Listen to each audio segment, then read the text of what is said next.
Good morning दोस्तों। ये मेरा वीकेंड का व्लॉग है जो कि काफ़ी लेट अपलोड होने जा रहा है। थोड़ा सा मुझे टाइम नहीं मिल पाता है अपनी जॉब के साथ डेली व्लॉगिंग करने का और व्लॉग्स टाइमली अपलोड करने का। तो यहाँ पे मैंने अपना जीरा वाटर बना लिया था और जनरली मैं मॉर्निंग में कोई ना कोई इसी तरीके का पानी पीती हूँ, या तो वो जीरा मिला लेती हूँ या सौंफ मिला लेती हूँ या फिर समटाइम्स इलायची मिला लेती हूँ। और फिर मेरी बेटी आ गई थी, मैं उससे बातें करते करते अपना जीरा वाटर पी रही थी, साथ ही साथ कुछ काम भी निपटा रही थी। तो यहाँ पे मैंने दूध गर्म होने रख दिया था और साथ ही में तैयारी कर रही थी मैं कढ़ी बनाने की। एक्चुअली वीकेंड वाले दिन सिर्फ मतलब सैटरडे संडे में ज़्यादातर यही होता है कि मेरी ही छुट्टी होती है, हस्बैंड की नहीं होती है। तो बस हस्बैंड को जाना था तो सुबह सुबह मल्टीटास्किंग करना बहुत ज़्यादा ज़रूरी हो जाता है अपने कामों के साथ। तो बस कढ़ी बना रही थी और ये मैंने बेसन डाल दिया था।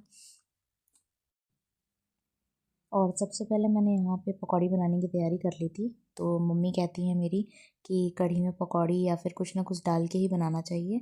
और बेसन को ना मैं बहुत अच्छे से फेंट लेती हूँ ताकि सॉफ्ट पकौड़ी बने। वैसे इसका एक तरीका भी होता है, कोई भी चीज़ आप फेंटो और पानी में डाल के देख लो। अब मेरे को तो आदत हो गई है तो मैं इसी तरीके से बनाती हूँ। और फिर मैंने कढ़ी सिर्फ जीरा और मिर्ची में छौंकी थी और राई वगैरह कुछ भी नहीं डाला था, क्योंकि बहुत ज़्यादा चीज़ें हो जाती हैं तो भी कढ़ी अच्छी नहीं लगती है। और थोड़ी सी ही कढ़ी बनानी थी चूँकि हस्बैंड का लंच पैक करना था। तो बस मेरी कढ़ी बन के तैयार हो गई थी, इसको मैंने अच्छे से पका लिया था। और साथ ही मैंने इंडक्शन पे चावल बनने रख दिए थे ताकि मैं लंच में कुछ पैक कर सकूं। और साथ ही मैंने यहाँ पे बाजरे का आटा लगा लिया था ताकि सुबह के टाइम का बाजरे की रोटी और कढ़ी मैं दे दूँगी और बाद में लंच में राइस पैक कर दूँगी।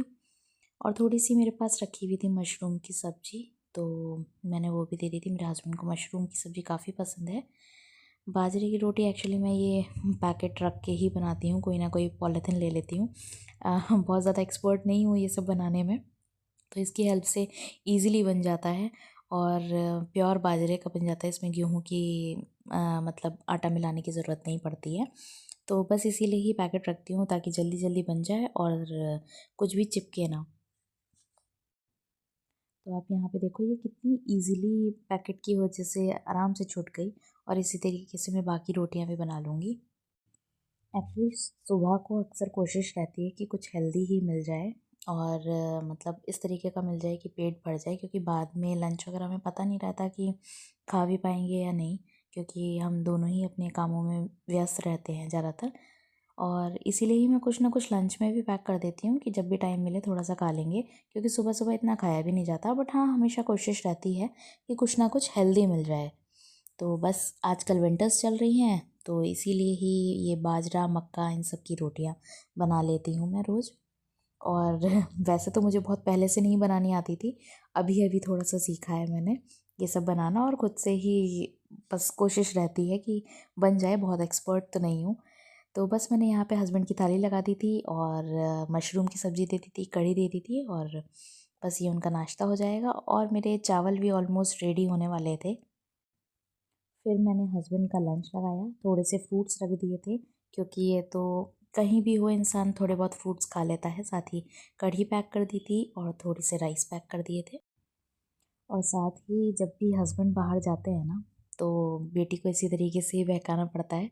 तो बस हस्बैंड पीछे से उसको कह रहे थे कि अंदर जाओ, और मैंने ये लंच उनको दे दिया था। उसके बाद मैंने और मेरी बेटी ने मिलके ब्रेकफास्ट किया। और उसको ब्रेकफास्ट कराना थोड़ा सा ट्रिकी होता है, तो बस दोनों साथ में बैठ के खा लेते हैं। और उसके बाद मैंने किए बहुत सारे बर्तन साफ़ और साथ में मेरी बेटी ने बहुत सारा एंटरटेनमेंट किया। वो साथ में ही खड़ी हो जाती है अक्सर जब भी मैं किचन में कोई काम कर रही होती हूँ या कहीं भी होती हूँ। अक्सर बच्चे यही करते हैं, माँ के पीछे पीछे घूमते रहते हैं। तो बस मेरे बर्तन साफ़ हो गए थे और बेटी मेरे पीछे पीछे घूम रही थी और साथ ही उसकी बॉटल्स भी बॉईल करने के लिए रखनी थी मुझे। उसके बाद मैंने जल्दी जल्दी थोड़ी सी क्लीनिंग करी, क्योंकि घर में डस्ट तो आ ही जाता है।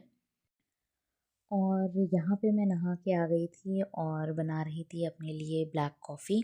और ब्लैक कॉफ़ी के साथ मैं कोई ना कोई फ्रूट ले लेती हूँ, क्योंकि मैं विदाउट शुगर लेती हूँ ब्लैक कॉफ़ी, या फिर कभी कभी ग्रीन टी भी ले लेती हूँ या हर्बल टी ले लेती हूँ। और अक्सर लोग फ्रूट्स या इस तरीके की चीज़ें नहीं लेते हैं ब्लैक कॉफ़ी वगैरह के साथ, पर मुझे अच्छी लगती है तो मैं ले लेती हूँ। और साथ ही मुझे याद आया कि लंच के लिए मैंने अपने लिए कुछ भी नहीं बनाया था, तो मैंने यहाँ पे लोबिया को भिगो लिया था और बस मैं यही खाती आज लंच में, क्योंकि सुबह का नाश्ता काफ़ी हैवी हो गया था। बाजरा अपने आप में काफ़ी हैवी होता है। और यहाँ पे मैं अपनी ग्रीन टी लेके आ गई थी। सोचा बेटी सो गई है और वीकेंड का दिन है तो थोड़ी सी धूप ली जाए।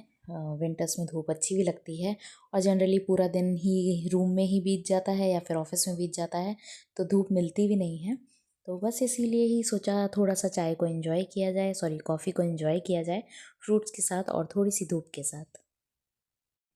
और उसके बाद मैंने लोबिया उबलने रख दिया था। इसमें मैंने गर्म पानी ही डाल दिया था क्योंकि बहुत ज़्यादा देर नहीं मिली थी मुझे इसको भिगो के रखने के लिए।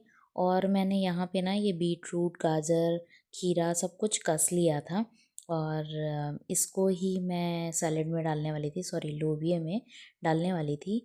इस तरीके से ना बहुत सारी वेजिटेबल्स पहुँच जाती हैं और पता भी नहीं लगता। लोबिया बहुत थोड़ी क्वांटिटी में डालो और ये सारी वेजिटेबल्स डालो तो बहुत सारा फाइबर भी पहुँच जाता है और बहुत ज़्यादा हैवी नहीं होता है, क्योंकि सुबह का नाश्ता काफ़ी हैवी हो गया था।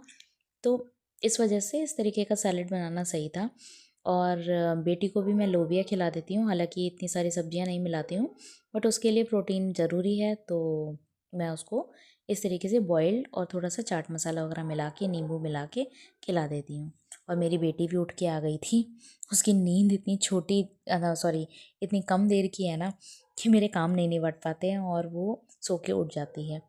आप लोगों के साथ भी अक्सर ऐसा होता होगा कि बच्चे बहुत जल्दी उठ जाते हैं और हमारा काम नहीं हो पाता है, और हमें ये खुद के लिए ये लगता है कि जितनी देर भी मिली है ना, जितनी देर बच्चे सो रहे हैं उसमें हम अपना काम निपटा लें। पर काम निपटाने के लिए वो समय बहुत कम होता है, ना तो हमारा आराम हो पाता है ना हमारा काम हो पाता है। और देखिए यहाँ पे मैंने बना ली है अपने लिए ये चाट लोबिया की।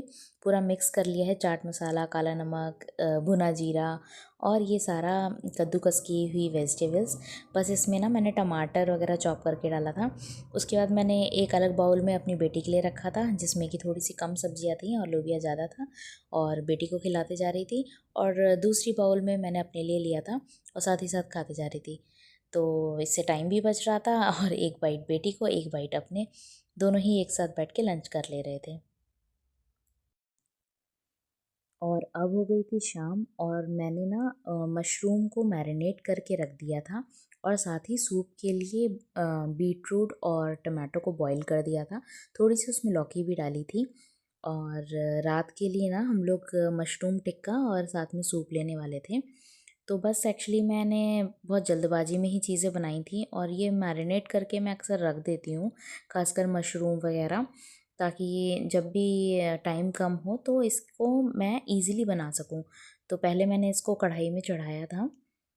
सोचा था एक्चुअली ये आयरन की कढ़ाई थी, तो थोड़ा सा घी डाल के मैंने सोचा था इसमें चिपकेगा नहीं, पर बाद में जब मैंने इसको बनाया तो इसमें ये बहुत बुरी तरीके से चिपक गया था, तो फिर मेरे को पैन चेंज करना पड़ा इसके लिए।